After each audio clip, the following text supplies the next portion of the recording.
There has been intense debate over the origins of crop circles.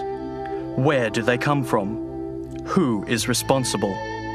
Do they contain a secret message? There are some who believe that they are the work of extraterrestrials, and there are some who maintain that the formations are a natural phenomena. Whatever, no one can doubt their splendor or wonder at the intricate designs. Crop circles have captured the imagination of man as far back as records began. There have been many attempts to reproduce the geometrically complex designs without success.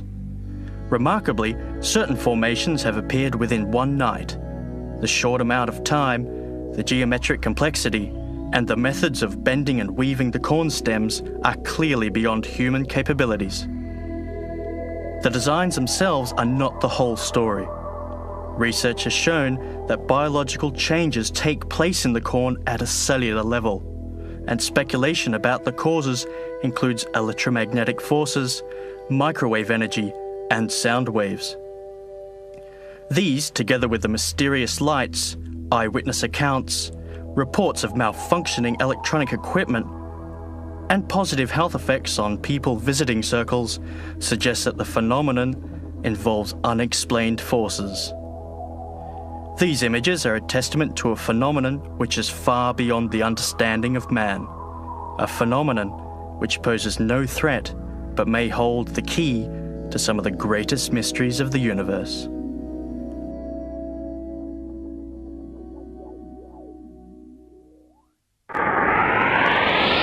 Well, I guess you don't need to know too much about myself. I am an electrical engineer by profession. Senior officer in local government I went into local government on the reorganisation of local government in Great Britain back in 1974 and grew through a number of posts and fortunate to be experiencing promotions about every 6 months or so. My position looked pretty good. It was looking pretty rosy. And then I saw 5 circles in a field and something threw a switch. From that time on, of course, I became more and more involved. I wasn't aware at the time that I walked into that field that I was to become, within hours, one of only 3 people in the world researching the phenomena. I joined forces within days of that July day in 1983 with Dr. Terence Meaden, who was and still is the head of the Tornado and Storm Research Organisation in Great Britain, and Pat Delgado, who had just retired from his input into NASA tracking the Mariner project at the Woomera tracking ranges in Australia. Pat, who is a close friend and now co-author, is an electrical mechanical design engineer, really not so far away from my own profession. And so the 3 of us undertook a research project to try and discover how these patterns, which were then relatively simple, were appearing in this area, approximately 40 miles radius of Stonehenge in southern England. And that, of course, is where I lived at that time. The outcome of the provision of 3 reports from me, and this is early mid-80s, remember, was an announcement in the British government, House of Commons, that they accepted there was a real phenomena. There's something the media haven't picked up on too. Recorded in Hansard 5 times, and in recent weeks, other developments which we will talk about. British government themselves saying there is a genuine phenomenon. There's a core phenomenon here. The explanation, though, that I have to be again totally upfront with, not acceptable to me, but I, of course, have to tell you that the British government's view is that the phenomenon is not a mystery at all. It's very unusual, but it isn't a mystery. These are being caused by a new kind of whirlwind, a new meteorological phenomenon, one commonly, popularly now referred to as a plasma vortex. This is a rotating field of electrified air, which during nighttime accounts for the golden balls of light people are seeing, the UFO. It accounts for that. It also is responsible for dropping into the field of cereal crop and causing a circle. Well, at a push, and I've spoken to most of the leading meteorologists, including, of course, Terence Meaden, who we were working with in Europe, and since Professor Snow and other people here, and they find it hard to imagine that that kind of phenomena could even cause a single crop circle because of the well-defined cut-off edges, the lack of damage, no evidence that that kind of plasma, ball lightning, basically, could cause an effect of that kind. How about the sizes? Well, those that I doubt if you've seen, unless you're following the research itself, the smallest are these guys here, actually a little smaller, 12 inches to 18 inches, we do have some. But they're this category of circle, which is not particularly exciting. It's not going to hit your national newspaper or even the books on the phenomena or the research, because they're really not dramatic. But it's the same phenomena. There were hundreds of these appearing in the landscape when the matter was taken to the British government. These were appearing not only in the public areas, they were appearing in the military areas. They were appearing on Salisbury Plain, for anybody who's visited the area, which is an exclusion zone. You are not permitted to overfly it, let alone drive through it. It's surveyed from the air on satellites. It's a very secure area. This phenomenon is appearing inside there.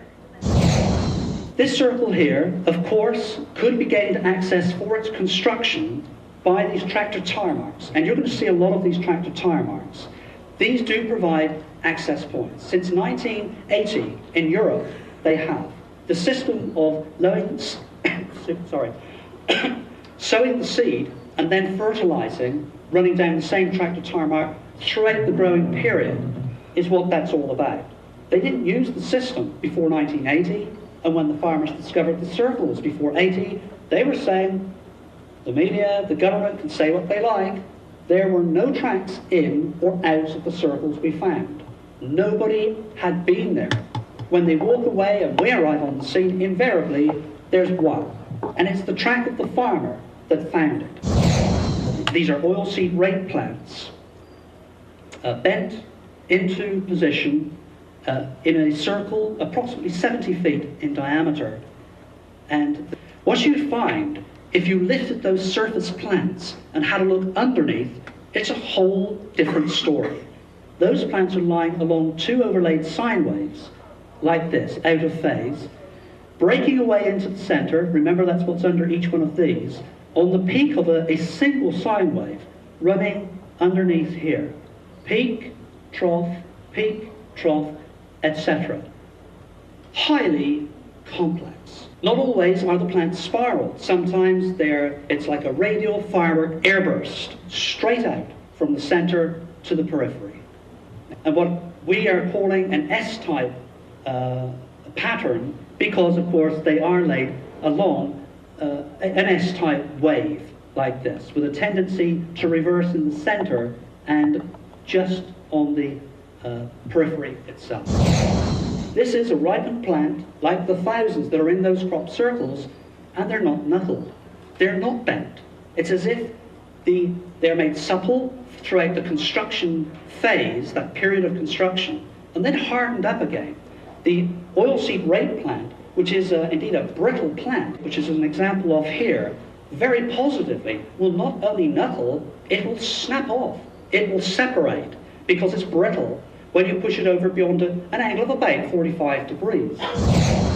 That's the starch crystal under microscope of the plants involved. The lattice structure, very different to everything and anything they had ever seen before. It was as the days passed, the structure hardened and tightened as this is, from the circumference towards the center, returning to this about 2 weeks later. So there was some residual effect which clearly was still moving, onward going, changing the lattice structure of the crystal itself. These plants are more healthy than the plants that are growing or in the circumference in the field that's totally unaffected. These plants are vigorous, they have growth, they have color, they have healthy hair, as it were. They have bounce, and they're not damaged. There's something different about these plants. Much more significant is the fact that the grain taken from, say, last year's crop circle in the US, in Canada, in Australia, in England, in Australia, wherever they come from, and they've been tested, the grain is germinating up to a maximum of 40% faster than the stock they came from. They are growing more extensively than the stock they came from the controls. The root structure is more extensive. It's more healthy than the plant stock they came from.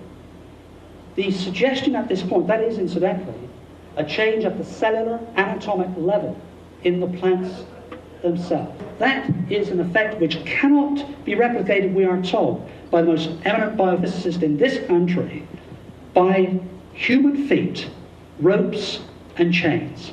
The nearest we can even replicate that effect is by low levels of microwave radiation. That indeed an increase in internal temperature, albeit for a short period of time, probably only 15 seconds, and we'll come back to that, is causing these expulsion cavities where the interior elements, moisture, liquid, and cell structure too, is actually ejected from the plants at the nodal points, just here. Suggested by Dr. Levengood and others, John Burks and so on, and indeed Dr. I think Utsky in Japan and Meaden also in England, that there is an increase in internal temperature. There is a process in the early phase of that 15 seconds where the plants are made supple, they are bent, the artistry is completed, and then hardened.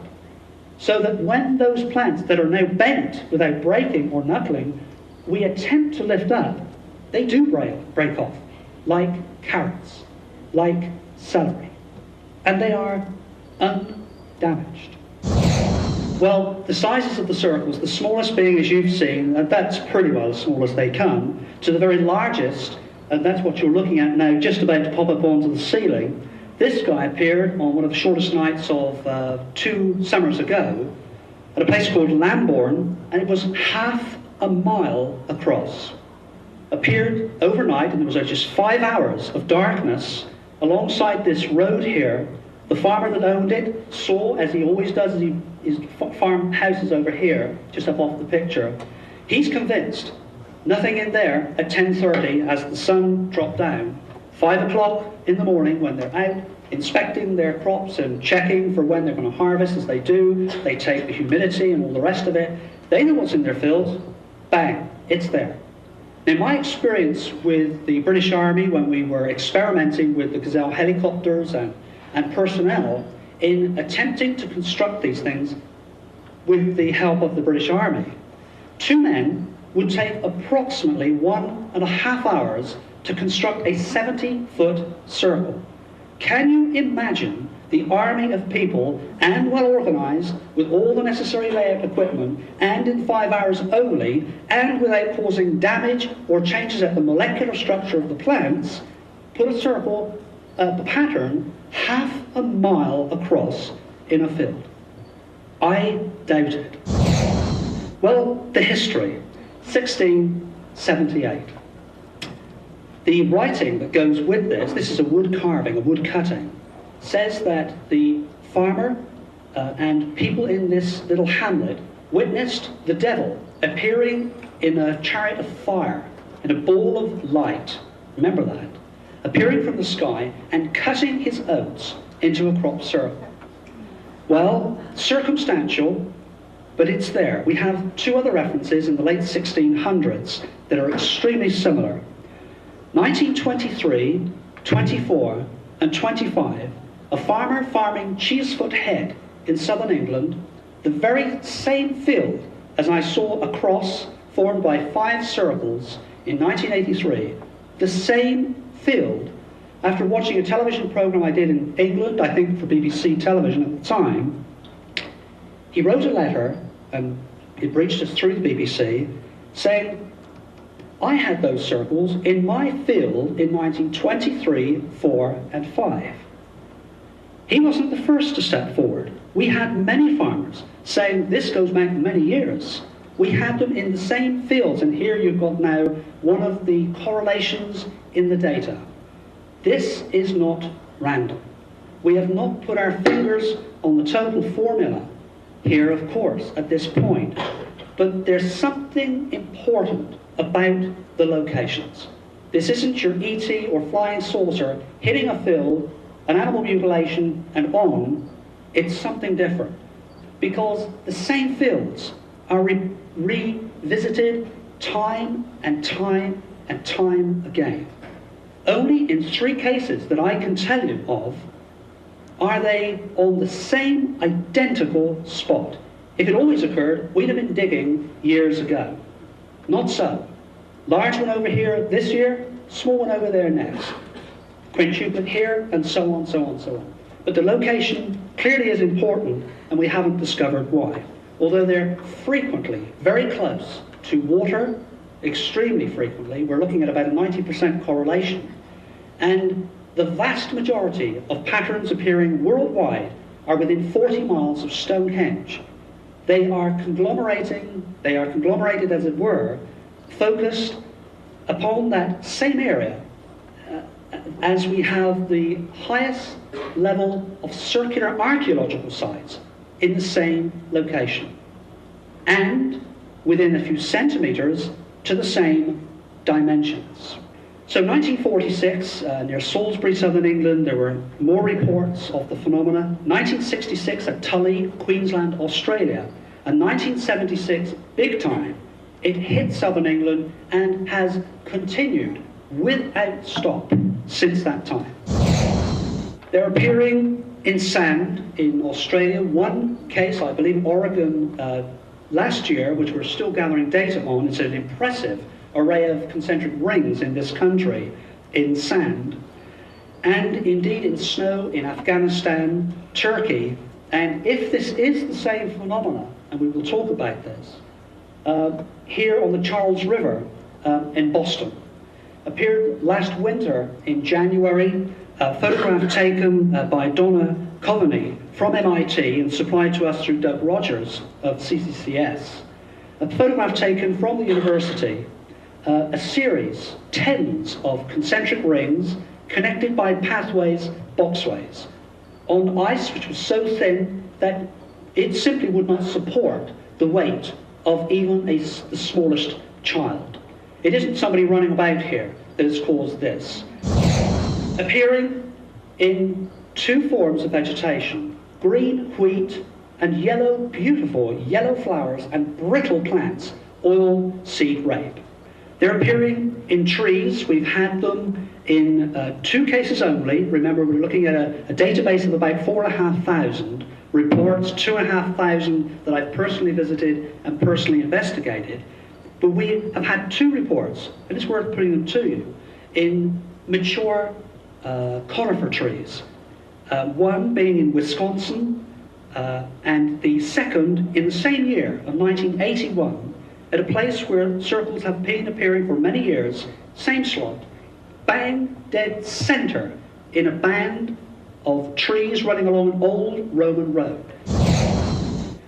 They appear on the next photograph in the rice paddy fields as this phenomenon grabbed a hold of Japan back about 6 years ago. The farmers and the people discovering them were saying, as everybody else has been saying, there were no tracks in or out. Here's some big news. not seen publicly before. This is the first time publicly we can tell you from an eminent scientist in Czechoslovakia that the phenomena, as you can see the distribution, has covered the whole of their country. The next photograph will show you of what has come as a tremendous surprise to us, that it's already evolved over the last few years. This is the country now just put back into the corner.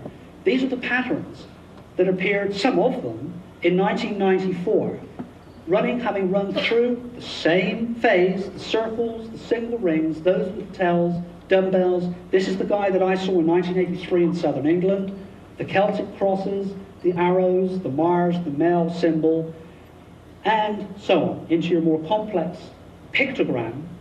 This pattern here might be extremely significant. I'm sure they, of course, all are in their own way. But I can tell you that in 1993, a team of researchers, some of them directly working with myself and working with people who provide us mathematics from Dick Hoagland's Mars project, Carlotto and Professor Hawkins down in Washington, looking at some of the geometries of patterns, they devised a formula and a working model that if this phenomena was attempting to communicate to us alphanumeric form through patterns, that we could insert into the fields a pattern devised mathematically. They would respond to a pattern built, constructed to this formula. If we missed one component part of it, perhaps they would infill it for us, they, the circle makers. Well, the pattern which was placed into the field, and which we had no response from, in southern England in 1993, turned up here in Czechoslovakia in 1994. Now that obviously requires, we need to know exactly where the alignments and all the rest of the grids, there's a lot of work to be done. This arrived only 4 days ago, and you have it to consider. So you've had a spread, and that's a small spread, of where these things are actually appearing. It is a global phenomenon. This is not at all peculiar to southern England. This, believe it or not, it demonstrates 96% of the global total of reports investigated, the patterns are referencing to ground features in such a manner the source knows what's on the ground.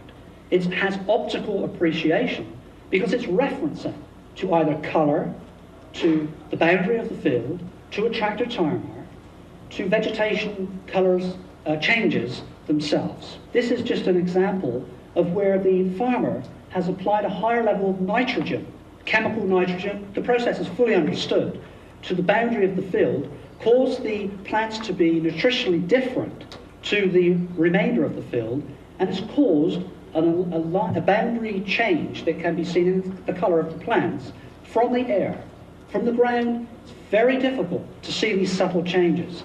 The aerial photograph is very clearly evident that the boundary is there. Well, the phenomenon occurs, a type 2 pattern, which has arrived many, many times, has dead-centered, plant perfect, 3 millimeters, perfect, centered upon the boundary change, and its neighbor nearby, as its circumference is butted up precisely to the color change. Freddie's infrared photograph, which is what we're looking at here, shows also this, what we are at this point assuming to be an underground archaeological contour site, centers exactly to this pattern. This is not evident either from the ground level. This is an infrared photograph showing that this complex pattern has not just randomly located itself, it's referenced to a feature precisely.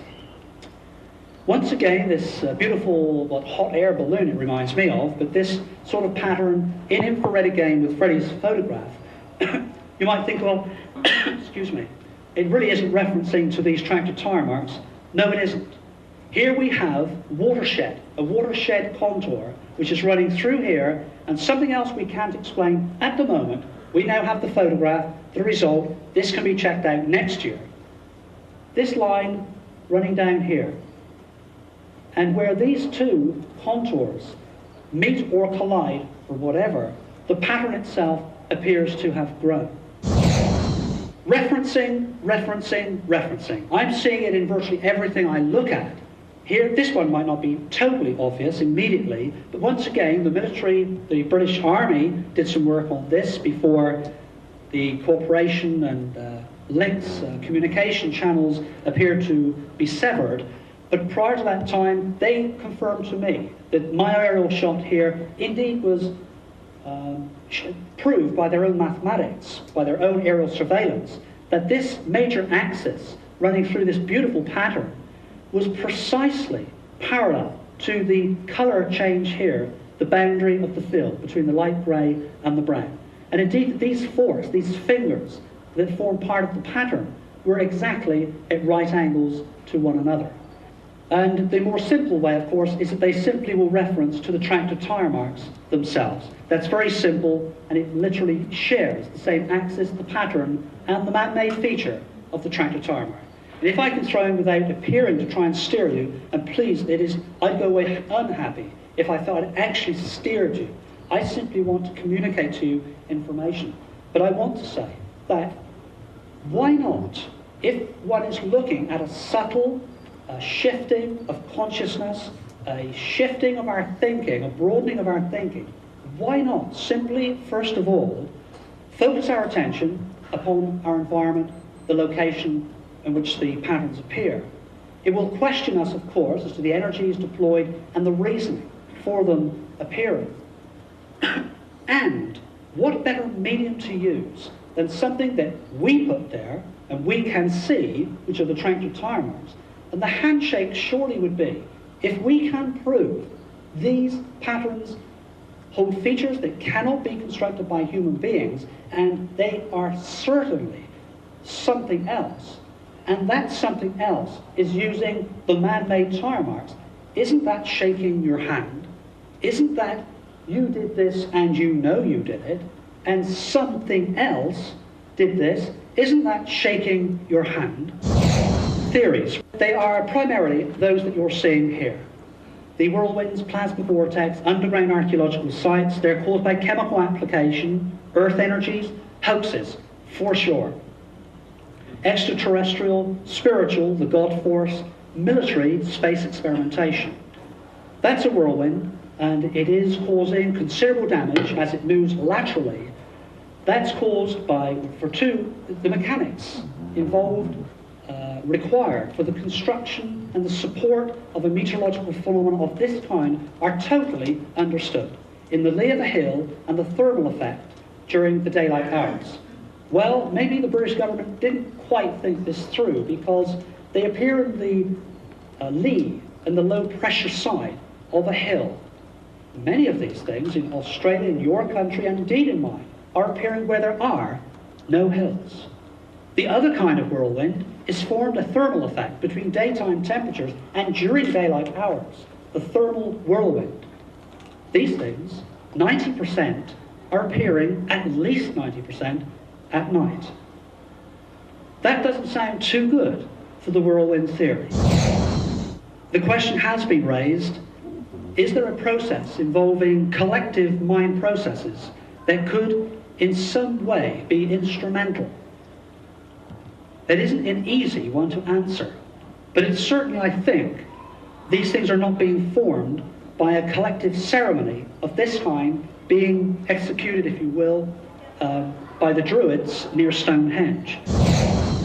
Well, I don't want to say too much more. These are the two guys, Doug and Dave. They are the men that certainly put the research back 10 years without any doubt on that Monday morning in August, was it 91? I ought to remember it to the day, to the hour. But these two guys certainly put the research back very, very significantly. But we have learned by this, I hope. And that, for you to view and to contemplate, is indeed a circle that Pat Delgado and myself challenged Doug and Dave to make in front of national television, and you didn't see that either. You saw, and I saw it again on Sightings, I believe, that last week, the program we did for them had just gone out, They did a clip of showing Doug and Dave pushing these plants down. It would have been great had they shown the final result. These things have no spiral symmetry, they are badly damaged, they have no well-defined cut-off edges. This is a hoax. Ministry of Defence in Great Britain are monitoring, of course, the crop circle phenomena. This is a photograph that I took, just happened to be at the right place at the right time. And something which is really quite significant too, is that whilst proving, of course, on film that these guys are photographing this, there was cooperation at that time.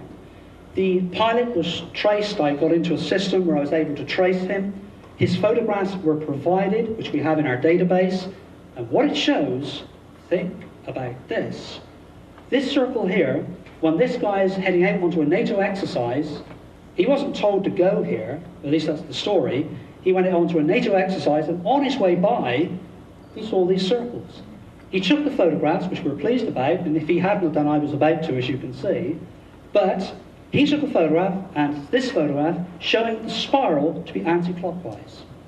7 hours later, returning from the same military NATO exercise and taking another set of photographs, the circle had reversed its flow. This is bizarre. This phenomena, whatever it is, revisited, reversed, and the military have the evidence. And so do I. The evolution. How has this thing evolved over time? Well, the sizes have increased dramatically, up as you have seen, from 0.5 metre to 0.5 mile. The nearest we have been able to get in England to the Nazca Plain in Peru. I mean, this thing is vast, 0.5 mile across. The densities have increased, the complexity has increased. This is the pattern that I saw in 1983, the very conventional, traditional Celtic cross. Spiritual symbol, but let's just hold it there. That's a fact. This is where the snowflake froze, if you like, on that May Day 1990, when suddenly 2 circles were connected by a shouldered pathway. That was the beginning. This very pattern was the beginning worldwide of the patterns becoming much more complex. From May 1990, something happened. This, within just a few days, and it's one that I know you have seen, even if you've forgotten, did hit your national television, and we did much of it from England at the time, when a German TV crew found this during the early hours.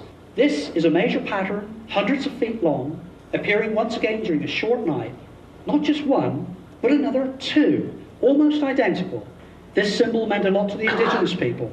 It was sent and given to Thomas Binyaka, the Hopi elder in this country, and his thinking, his words, and those indeed from people that were shown shortly after, the Aborigine people and other Native Americans as well. And the term "Mother is Crying" came out of this particular pattern. It's an Iraqi symbol, coincidence or not. It appeared the very day that Saddam Hussein invaded Kuwait and set light to what I would call the mother's blood. The referencing that we've been talking about. Any there? Well, unless you perhaps are aware of a little bit more than I can show you on the photograph, but enough to, I think, to make my point, absolutely. This shape, the pentagon, is referenced to about the only pentagon-shaped field cluster I could certainly steer you to in the whole of my country. In the only field available to the phenomenon at the end of the growing season 3 years ago, this mandala appeared in a field referenced to, indeed, a pentagon-shaped field boundary. This one to this, this to this, that to that. And what you can't see outside of the aircraft shot, this particular shot, which of course we have, are the other 2 boundaries. And that field comes down like that. Bang, bang, bang. Hoax? I doubt it. This is the photograph that NASA are now using for these promoting of funds for the space program, the future US space program. And isn't it a beautiful pattern, if whatever else I've got wrong? It's a beautiful pattern, that's for sure. It appeared, this is the one that appeared close to Avebury last year. The internal elements here, it must be, if we're looking at the transfer of information, even if it's people making patterns, it's information. And the information, these standing circles and crescent and rings, is part of the phenomenon. It is not involved, they've not been collapsed, so it's information. We now know that the farmer who owns this field was approached by a person, offered a large sum of money to remove the contents, not the pattern, to remove the contents. Have a look at the next photograph, which was taken from our aircraft 1 day later. Bizarre. The farmer paid money to go into this field and shed the contents. The board, the information board, was wiped out. But, surprise, surprise, because the circle makers provided us with another one, 8 miles down the road. And this one they didn't get to before we had secured the information. This is a transcendental logarithmic curve. Now, for the architects amongst us, you will know this is not easy. The only way you could approximate these curves in a field anywhere else without sitting in front of a drawing board would be to approximate many, many circumferences by many, many centers. It's a milling machine effect. It's a process of obtaining this shape. But this is an accurate logarithmic curve which would be extremely difficult to execute. I took hours to draw this thing on the computer. This appeared nearly 200 feet across in the fields of southern England, not once, but twice. And then we entered that phase where these were highly suggestive of insects. Beetles, bees, fishes, dolphins, spiders. We've had them all. Isn't that gorgeous? Nestled crescents. Now, the engineers amongst us might, as Professor Hawkins in Washington has been wondering too, is this more than communication in language? Is this the conveyance of technical information? Well, this is a symmetrically rotational pattern. In other words, when you rotate it, there are a number of positions where it's repeated. It's the same pattern whether it's rotated. When it's rotated, I beg your pardon. If you select a position on the edge of that crescent, imagine this is a piece of paper and you've drawn it out. Push your pencil lead through and set one spot. Rotate that crescent inside the ring as if it had teeth, gear teeth around it, so that it rotates within the ring. And the shape which your pencil will scribe out, this way on this crescent, that way on that crescent, this way on that crescent, is a complex asteroid. That's technical information. You get some idea of scale here. This is actually a fairly small pattern. It repeated several times. A disc with 2 rings marked around its edges. That was unique. Totally unique. We've only had one of them. It gets lots of eyes when we show this in the Asian countries too. I was with Cynthia down in Republic of China, I think nearly 2 years ago now, in Taiwan, and there were absolutely like ahs to the roof when this came out, because every pattern means something different to the individual. You know, one person will see a pattern meaning something that is not what the next person sees it to mean. And of course, this is the dragon. As far as Asia is concerned, this is the dragon. We had no idea about this at all. Flying the aircraft over, and we could see that we were about never to know about it. As we saw the snail-like pattern crawling up the field, as it were, that's the impression that it gives you, towards a fleet of farmers coming in the opposite direction, prepared, and these are harvesters. These guys were about to remove forever this pattern. The farmers in southern England are up to here with this phenomenon. And now you can see the lengths that they will go to. This is before the field is ready for harvesting, prepared to take their harvest through the center of the field to remove the evidence, not so much the evidence, they want to remove the reason why people are invading southern England to see these patterns. And some farmers, of course, at the other end of the spectrum, continuing to be, thank goodness, extremely cooperative. This guy, Mr. Pitts, near Marlborough, came across this pattern, and because he had only hours before rain to harvest, he finished his harvest and left the pattern for research whilst he burned off the field next door.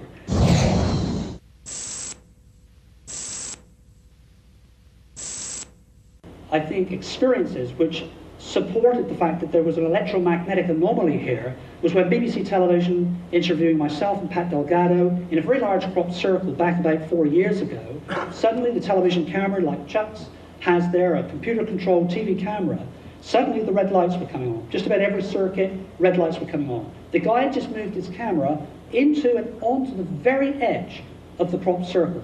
That point, which clearly is the boundary between 100% involved and that which doesn't exist as far as the phenomenon is concerned, the standing plants. On come the fault lights, and Pat Delgado, my colleague, who's wearing a microphone almost identical to the one that I've got on here, with the small aerials, a piece of wire out the back, is picking up, and I am hearing in the sound engineer headset that stood right next to me. I've finished my interview, Pat's in the center of the vortex, and suddenly Pat's saying, "My God, it's all around me." His hairs are up on his arms, his hairs are up on his head, and at the same time, this 5.2 kilohertz sound, which we've heard and have recorded now several times, is on the headset of the television cameraman. The TV camera was totally destroyed, £60,000 worth, totally destroyed.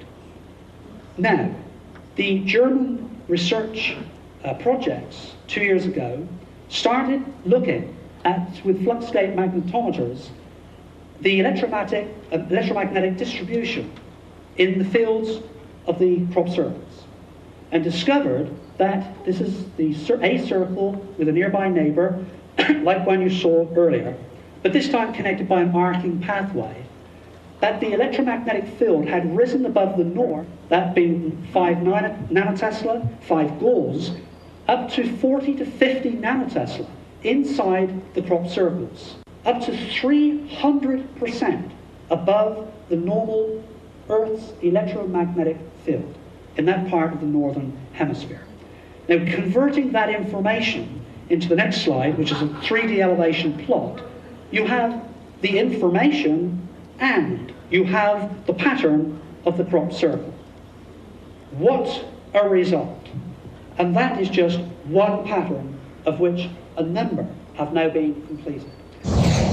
Professor Hawkins down in Washington discovered when he was reading Circular Evidence, which was Pat Delgado, my own first book, and it was the only book at that point, the first book that had been written on the subject.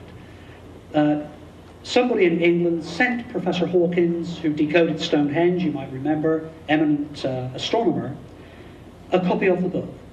He was running through the dimensions we had placed in the book, suddenly realized that in converting those dimensions to musical tones, to frequency, audible frequency, he could see himself playing the harp, which he plays well. Some of you will have seen that this discovery on sightings a couple of times now. Gerald Hawkins realized that the component parts of the crop circles had a direct relationship, that is, with the diatonic notes in the Western musical scale. He then went on to note that Euclidean theorems were being applied in the crop circles worldwide from the book itself, and that has continued with new information continuing to be supplied to him. Now, when we're talking about theorems, whoever's theorems there are, whether you're into Euclid or not, don't worry about it. I mean, simply just think about this, that unless the ratio of this circle and this ring around it is precise to what is Theorem 2, Euclid Theorem 2, unless that is precise, and remember, Doug and Dave have got to know all this, unless that is precise, when you scribe a tangent from there to there, if it is perfectly correct, that ratio, you will expect to finish up back at your starting point. If it is even the thickness of the lead on your pencil, unless it's sharp when you do this at home tonight, you will find it is impossible. It is extremely, that's not correct. It is extremely hard. It is not easy to accurately scribe these lines, finishing up back where you began. That's with the ratios correct. And of course they only have to be a small degree, parts of a millimeter, out in radius here or here, to be, of course, impossible. But the crop circle phenomena is complying with a consistent mathematical law. That's even more difficult when you have all of these to complete and still complete it accurately. But these are the ratios we're looking at, and this being theorem 4.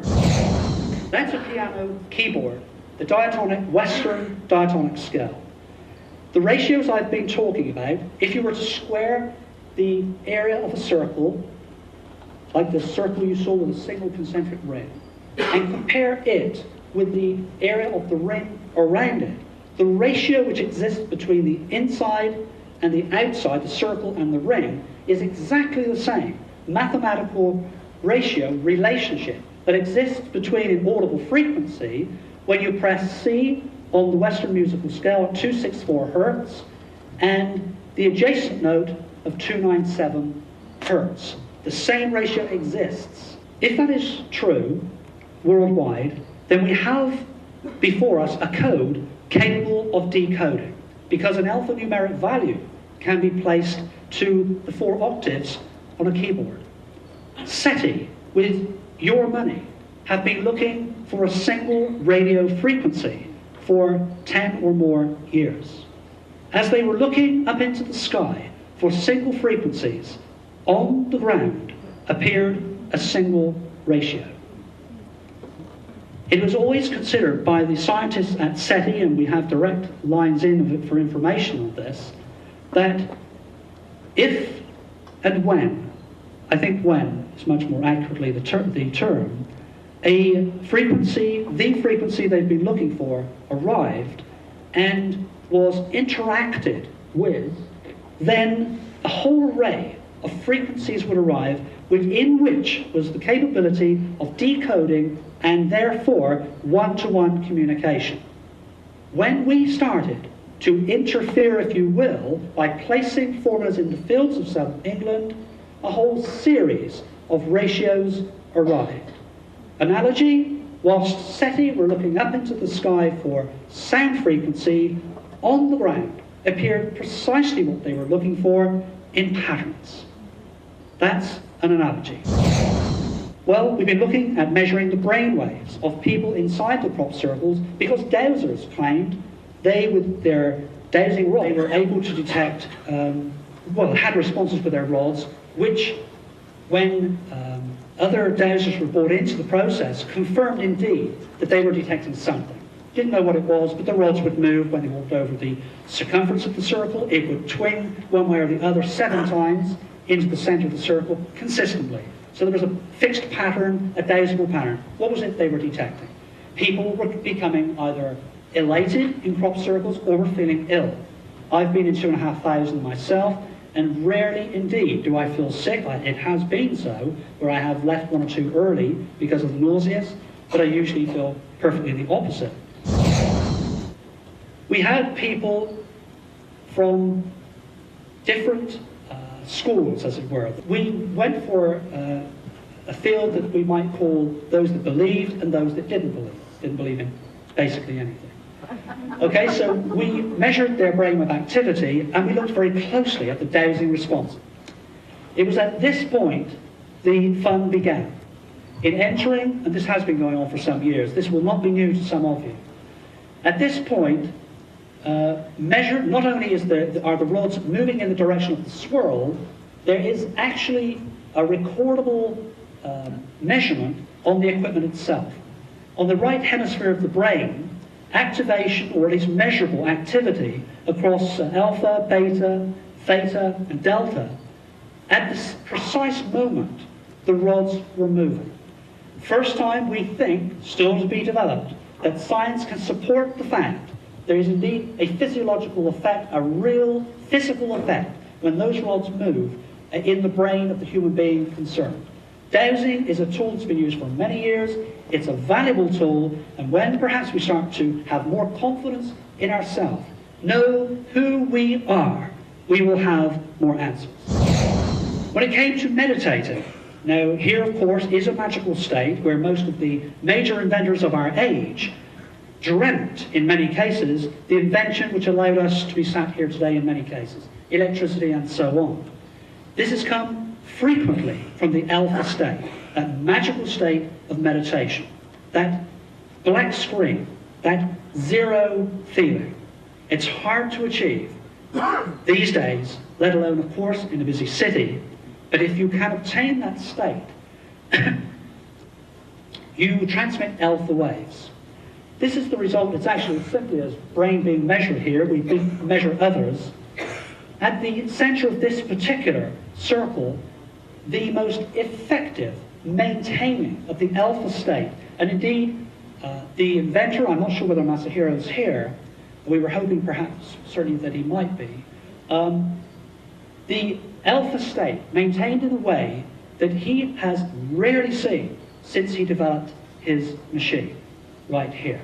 And so therefore, my point in showing this is that when people say that they feel elated, very relaxed, something very beautiful about these things, not to be laughed at, because the science supports that this is a state of mind which is achievable and maintainable more easily, it would seem, here than outside. So there's something perhaps much more special about the residual effect after the creation of these beautiful patterns than we might be giving justice to the people who make those claims. These are patterns we recognize. This is a Celtic cross. That is, of course, the traditional Celtic cross. The first one appeared in the crop circles. That's a religious symbol. This is a very ancient symbol which is found around the basin, the Pacific Basin, thought to come from the mythical Mu, the continent of Mu. That is what it is, where it is thought to come from. I think it is something like 27,000 years old. It is precisely the pattern, this, that you saw in that field surrounded by the pentagon contours of that field. It's the same pattern. This, I think, you will recognize too. It is indeed the international symbol for the disabled. And because the information, I have to say, if there's a trend in the meaning of the information being conveyed, I would have to say at this point that we are perhaps having our attention drawn to disabling ourselves through our mode of thinking and through our activities. This appeared in a field at the press conference on Thursday when national television had available to them a film with a little white disc moving in this field, arcing around here, returning to a crop circle as if it were observing perhaps, monitoring perhaps, the circle itself moving away from the camera position up into the sky. That was made available to national television Thursday, and of course will not be shown. The year after that, at the point at which this arc was completed by this little object, this appeared. The computer tells us, in looking at 18,000 combinations of known script on our planet, that this is Latin for apono astos. Some of you will be perhaps wondering, whatever does apono astos mean? Well, it's Latin for we oppose cunning and deception. Extremely timely, as this indeed was the time when the hoaxers were throwing the glass around our diamonds. That's exactly what was happening when this appeared. Well, that is a hoax. Thank God. Worrying, though, isn't it? Because not only is it extremely well executed, it is true that the plants are damaged. They're not changed at the cellular anatomic level. It is true. But it teaches us that as we continue to provide the information, so the hoaxing fraternity are fine-tuning and improving their application. Was that done over one night? Yes, indeed it was. Yeah, it was I guess it's funny also. It was put into a field, as you can see, alongside the A272 major highway in southern England, where the Tour de France was to cycle past the following day. And so there was a point being made. But we have learned by it, and I think it's important to put it there for you. I simply now would just like to draw to your attention and for you to consider that we have been somewhat in the hands of about 70 eyewitnesses who have had their eyes where I would have paid great sums of money to have had cameras in the last few years. When I was asked to do the presentation for the SEAT group up the road at the United Nations 3 years ago, I was asked by Mohammed Ramadan there to reinvestigate some of those 70 eyewitnesses. These are people, if we can accept their information, who have seen these circles form. Well, we have, for example, a lady walking a dog in British Columbia heard a loud bang, an air burst and an air bang. There was oscillation in the long grass she was walking her dog in, and she watched those plants oscillating in this approximately circular area. And suddenly from the center outwards, the plants were spiraled and collapsed in about 15 seconds. A man called Ray Barnes in 1982, he was walking his dog. A thunderstorm was still moving away into the distance, safe for him to get out with his dog, and that he did. He saw what he describes as a straight line of contact, point contact with cereal crops, nothing visible, not a UFO in the sky, nothing else he could see, apart from the plants bobbing as this straight line passed over the top of them. Just like my laser pointer, about 70 feet long. It missed the plant contact, in other words, it lost plant contact where there was a drop in the land, and re-established as the valley rose the other side. And so this line was now re-established, moving across and slightly towards him, getting closer all the time. It then pivoted around one end. He heard a buzzing sound start. Plants began to oscillate. Now we're back to British Columbia, and down went a circle. He says, I'll give it no more than 10 seconds, and it was there. Mary Freeman, the young lady driving her car down the Avenue of Stones near Avebury on the 15th of July, 1988, and saw a huge golden ball of light in cloud cover above. A beam of light, a white beam of light, cut through the dark sky into a field absolutely at the foot of Silbury Hill, the little battery cell that I was referring to earlier, and the first huge quintuplet set in that area to appear arrived within 48 hours of that particular event. A man who lives in the very field in which that occurred, near Silbury Hill, Chris Goodenough, on the 30th of June 1989, had an argument with his girlfriend who he was living with in that house. He walked out into the back garden to have a cigarette, and he too saw a huge golden ball coming down vertically out of the sky.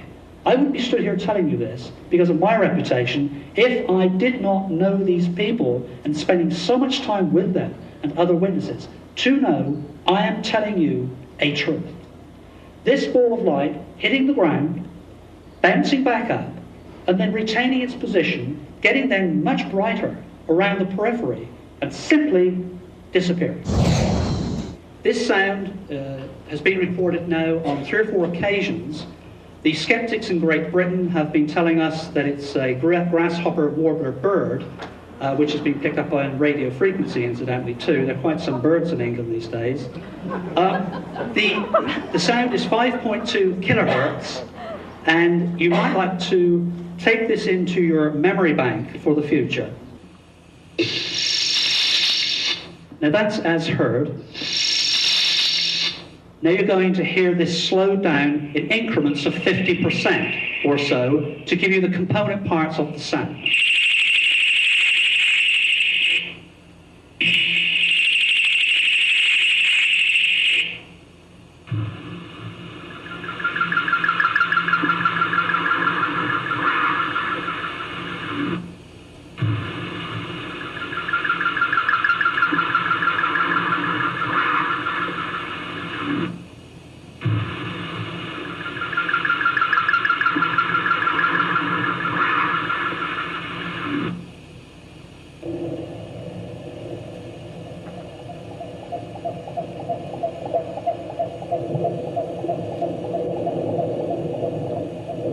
You can hear the two actual component parts of that sound right there. Well, obviously life exists itself in patterns. As part of that very wide scene, you may or may not be aware that the remote viewing experiments conducted by the US government since the early 80s and in recent times conducted through SciTech and Ed Daines with the CIA, was particularly inspired. This I have from first, I was with Ed Daines in Dusseldorf, Germany, less than 10 days ago. And he told me personally that some of the fine-tuning of the remote viewing processes conducted by the US government were inspired by the crop circle patterns seen on television, some of my work as it happens, back in England some years ago. 400 individual modalities that invoked by patterns that permit remote viewing processes to obtain specific information for intelligence in this country are invoked through patterns. Saddam Hussein, you may have seen some of this on recent television, and Colonel Gaddafi's movements and locations were sought and obtained via remote viewing processes by the CIA. The biological weapons that they were trying to locate Saddam Hussein, they were worried had, were located within 500 yards by such processes. And you may also know that they have conducted work to discover some of Dick Hoagland's claims on the underground features on Mars, and why the Russian Phobos mission was terminated mysteriously, and the recent US mission to Mars also terminated mysteriously. The crop circles also have been the center of some of their work, and he has told me personally that the crop circles are not for us, but they are for the extraterrestrials. That's come from Ed Daines of SciTech, working with the CIA and for the US government. I have seen a mystery which was new to the world grow. I've seen the people problems grow with it, and I've seen the media response. I've stood back when I've had the opportunity to stand back. It's been too often basically in front of those cameras, and I've watched how this has been dealt with. This has been one hell of an opportunity, and I've learned by it. And let me tell you, nobody will stop us attempting to put the information to the people as this grows.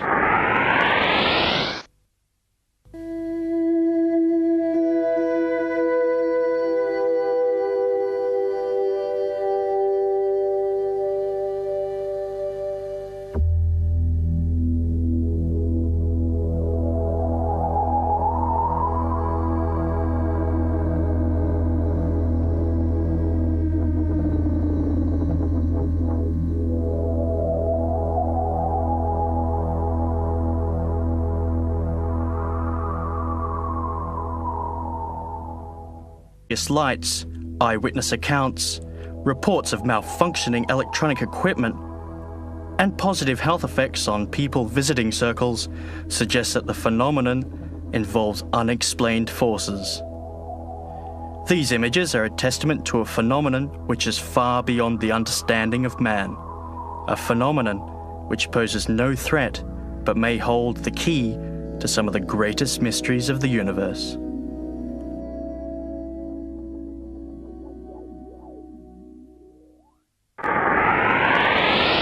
Well, I guess you don't need to know too much about myself. I am an electrical engineer by profession, senior officer in local government. I went into local government on the reorganisation of local government in Great Britain back in 1974, and grew through a number of posts, and fortunate to be experiencing promotions about every 6 months or so.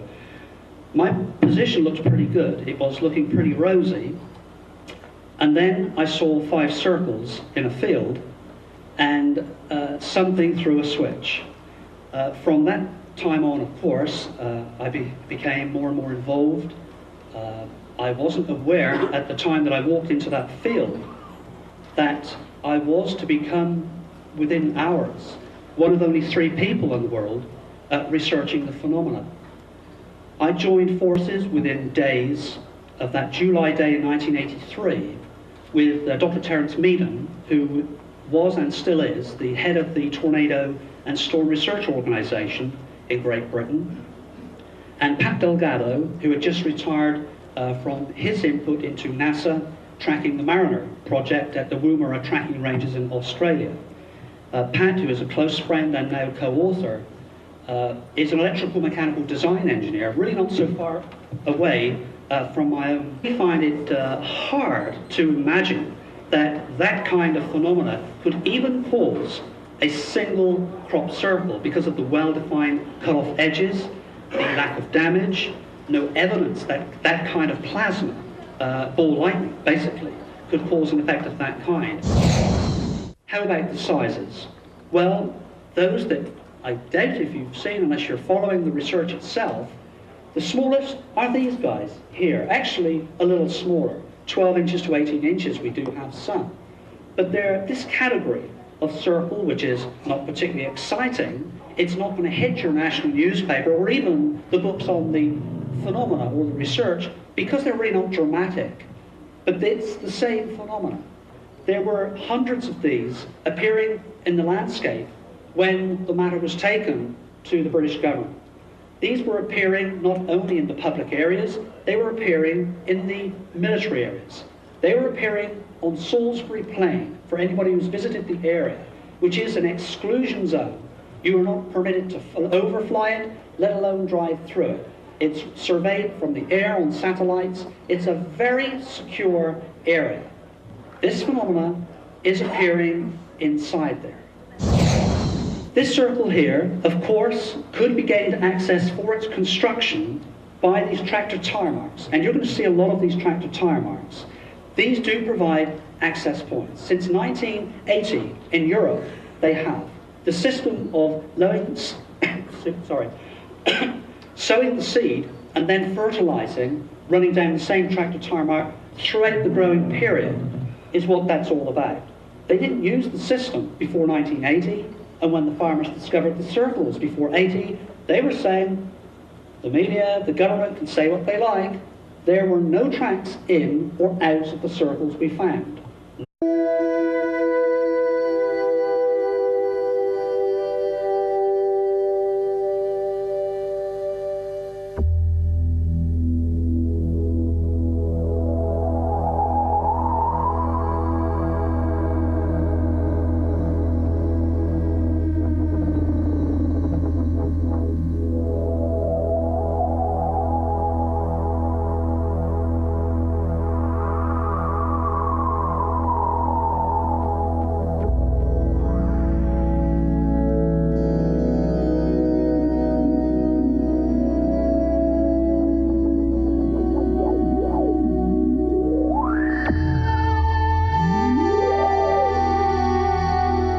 There has been intense debate over the origins of crop circles.